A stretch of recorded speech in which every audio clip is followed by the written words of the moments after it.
Et comme le premier procureur parquetier qui a intervenu devant vous, votre honneur,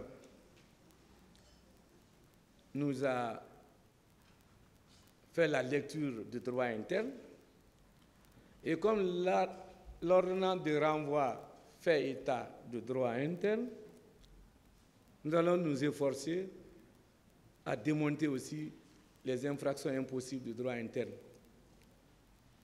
sans oublier que le droit international ne tiendra plus, que vous n'êtes pas cela.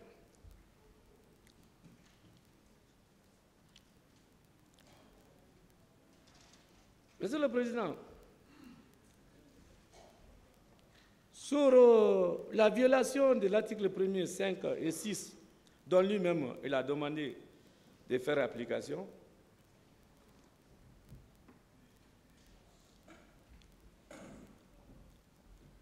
du Code pénal, bien sûr, de la République de Guinée, de 2016. Il a dit ceci. Article 1er. Le Code pénal détermine, point 2, c'est la partie qui m'intéresse, je ne veux pas vous encombrer, les catégories d'infractions et les peines.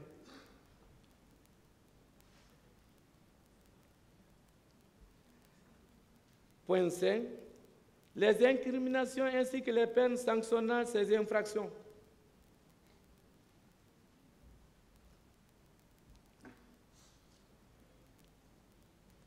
Alors là,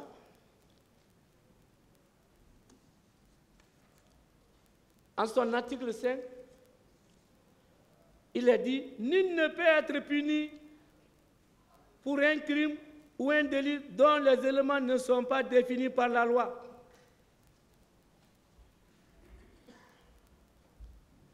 Nul ne peut être puni d'une peine qui n'est pas prévue par la loi. Ah, Monsieur le Président, très respectueusement. 2009, crime contre l'humanité était prévu par la loi? Non. On est État membre. Mais pourquoi on a demandé de mettre dans le Code pénal 2016 si c'est applicable? Parce que pour être appliqué, il faut que ce soit la Cour, ces pays pour l'appliquer. Si la Guinée veut l'appliquer par le tribunal, il faut que ce soit par le droit interne. En 2009, ce n'était pas une infraction. Au vu de la légalité de la peine.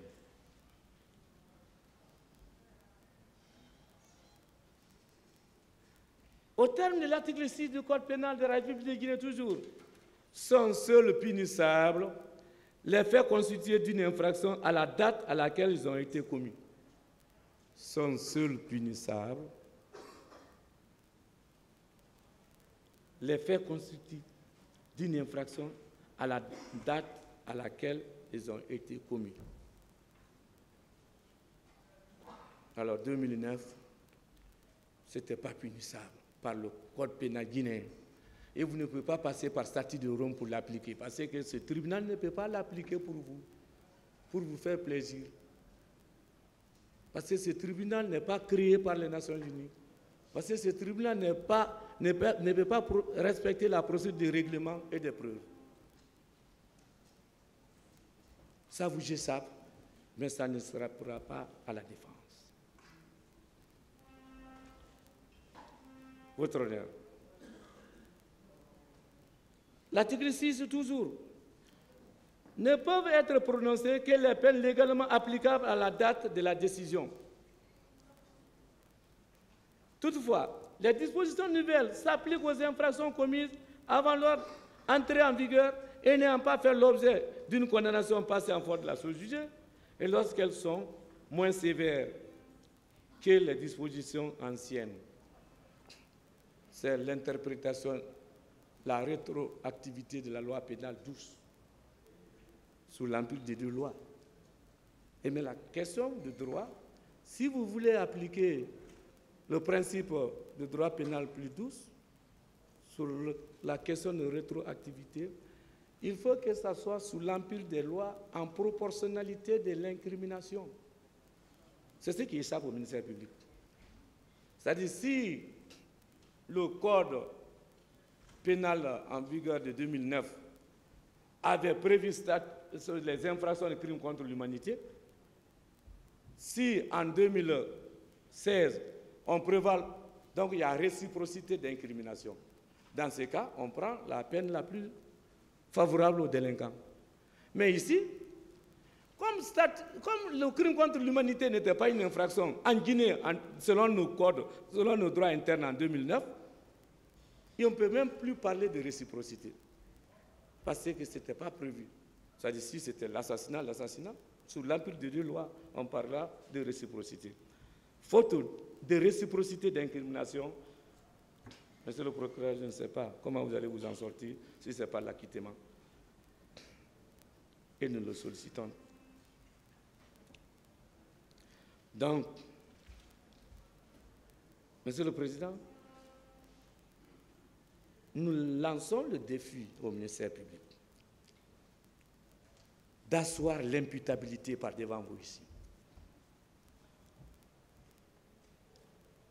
Il ne suffit pas de dire il y a eu mort d'homme, il y a eu viol. Il suffit d'envoyer. Il faut établir le pont qu'on appelle en droit lien de causalité. Sans lien de causalité, les faits ne seront pas imputables. Donc il y a point de responsabilité pénale. C'est là le droit pénal aussi. Oui, stade 28 septembre, regrettable. Oui, mais établir le pont, cas par cas, asseoir l'imputabilité, infraction par infraction, accusé par accusé, pièce à conviction, la question d'imputabilité va en souffrir. Parce que le spécialiste dit que je n'ai pas déterminé la cause de la mort. Le médecin légiste n'a pas déterminé la cause de la mort. C'est au tribunal de déterminer la cause de la mort. Et si on ne détermine pas la cause de la mort, vous voulez imputer ça à qui? Non. Il ne faut pas qu'on se sert de votre tribunal auguste, sans lien de causalité, pour asseoir l'homicide, coller cela à Marcel, aux autres accusés, cas par cas. Coups et blessures. On est au niveau de l'imputabilité, lien causal.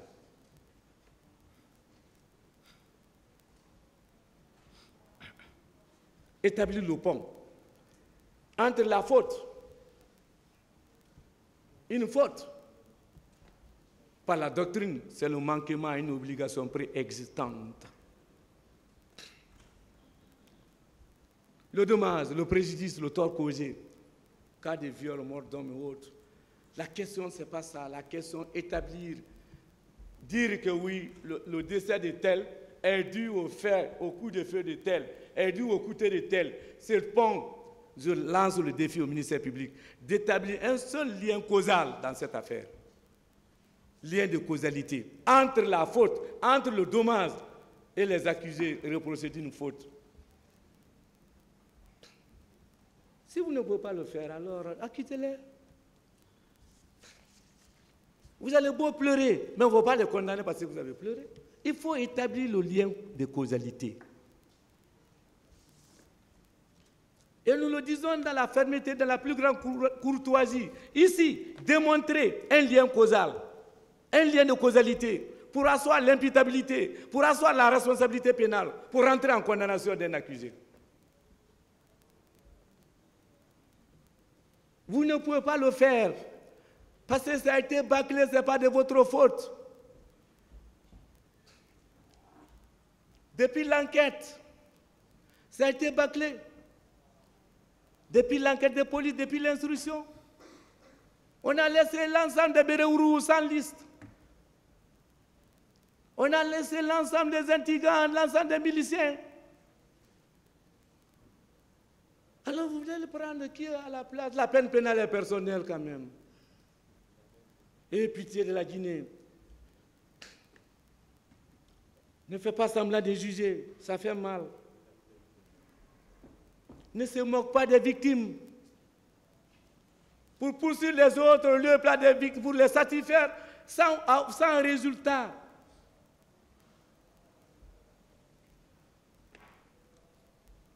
Et je le dis, votre honneur, les Nations Unies doivent créer des fonds pour permettre à ces pays, pour l'indemnisation des victimes. Vous avez saisi les Nations Unies pour la création de ces fonds d'indemnisation des victimes.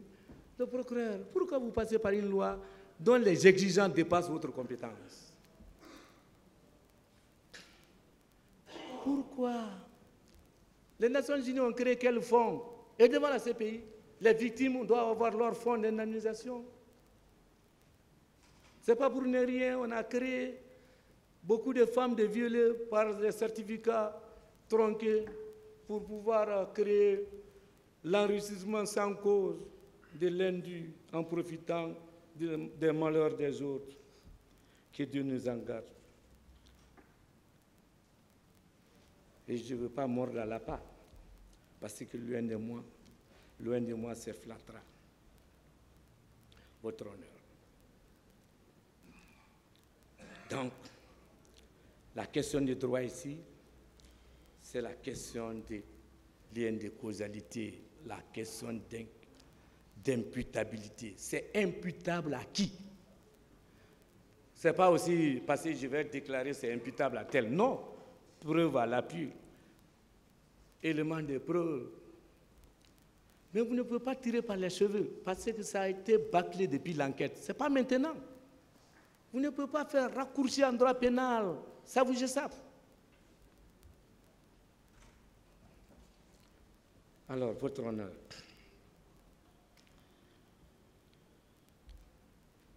Quand vous prenez contre Marcel l'article 206, 208, qu'on parle de meurtre, qu'on parle de l'assassinat, c'est-à-dire l'homicide volontaire, le fait de donner la mort de façon volontaire.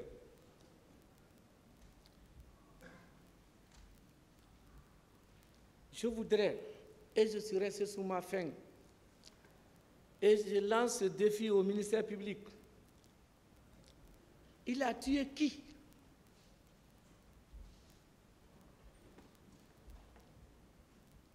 Il a tué qui? Ah, c'est ça que la question. Combien de personnes?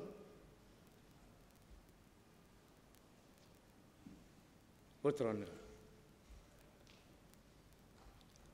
Par quelle arme?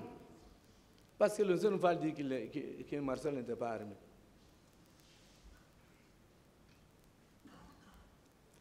L'identité de ces victimes-là, par assassinat ou par meurtre.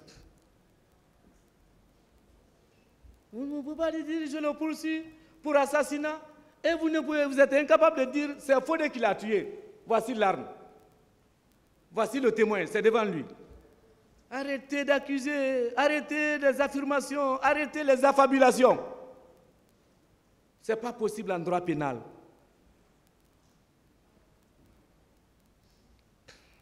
Votre honneur.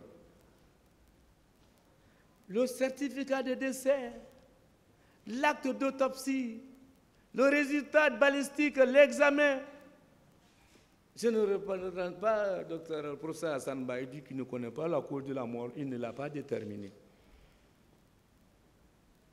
Alors, je me demande qui sera condamné sous le fondement de l'article 206 et 208, qui d'ailleurs le procureur a sollicité aussi son application, au même moment l'application du droit international. Votre honneur, ce grand tribunal, avec sérénité et le sérieux,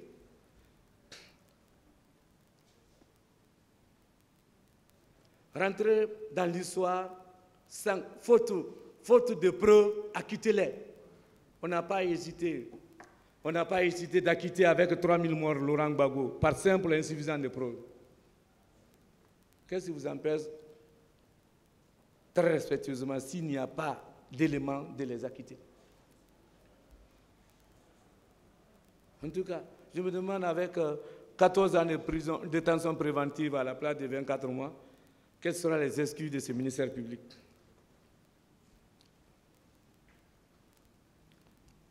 Votre honneur. Il a tué qui? Devant qui? Par quel moyen?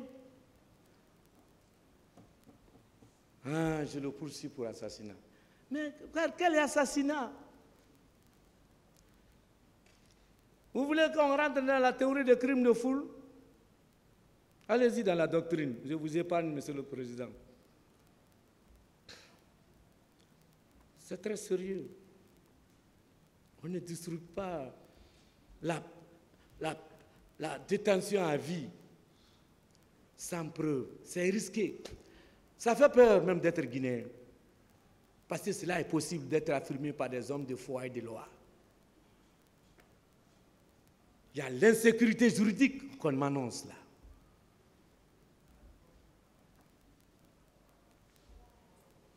Sur d'autres cieux, depuis l'enquête de police, faute de preuves, on ne pouvait pas l'encombrer, prendre tout ce temps. Alors, la question des meurtres et de l'assassinat, faute d'identification, faute de preuves, faute de liens de causalité, quittez, mettez ça de côté. Ça ne peut pas tenir. Je ne vais jamais vous donner la lecture, la définition des articles là. Et je ne vais jamais rentrer dans les éléments constitutifs, l'élément légal, l'élément matériel, l'élément légal et l'élément injuste. C'est trop doctrinal, c'est b.a.-ba de première année, vous le connaissez. Parce que moi, ça me suffit l'imputabilité. Le pont entre la faute et le dommage. Je vous prie d'établir ce pont pour que le tribunal rentre. Il est temps, même c'est même impossible, parce que vous n'avez rien sous la main. Vous n'avez que des déclarations, vous n'avez que des BBC, vous n'avez que des images. Condamner quelqu'un par image, l'assassinat est grave. C'est grave, ôter la vie. Qu'on puisse demander détention à perpétuité sans preuve. Je crois que ça ne marchera pas. Ça ne pouvait pas marcher.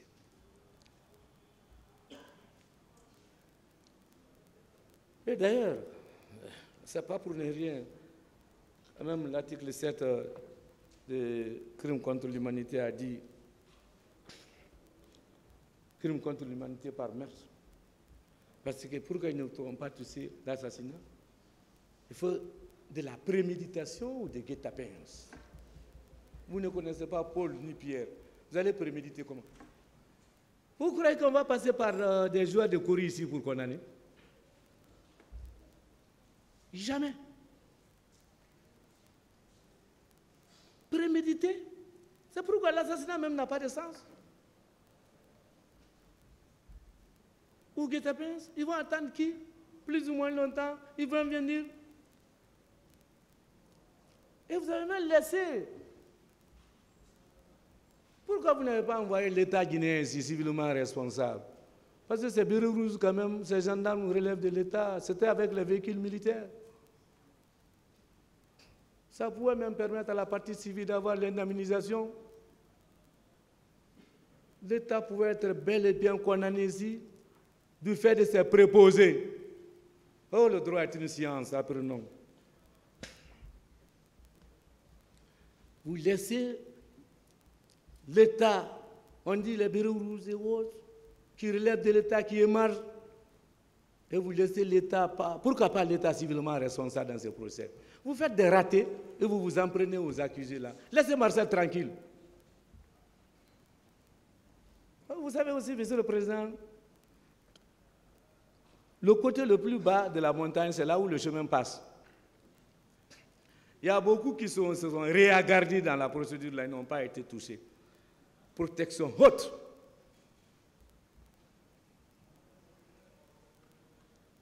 La justice des vainqueurs.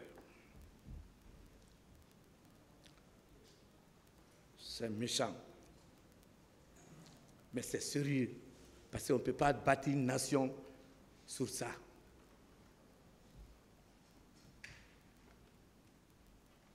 Les faibles doivent répondre. Ou les affaiblis doivent répondre. Donc, je vous prie, faute d'éléments d'imputabilité, faute, en tout cas, d'un lien de causalité entre l'assassinat, entre la victime et Marcel,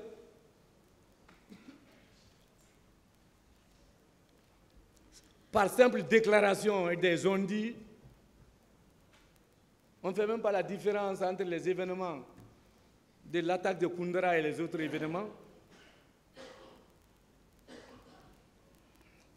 À cause de l'insuffisance de preuves, il n'y a rien que le doute, je vous prie d'acquitter M. Marcel Guilabogui en détention depuis le 18 juin 2010.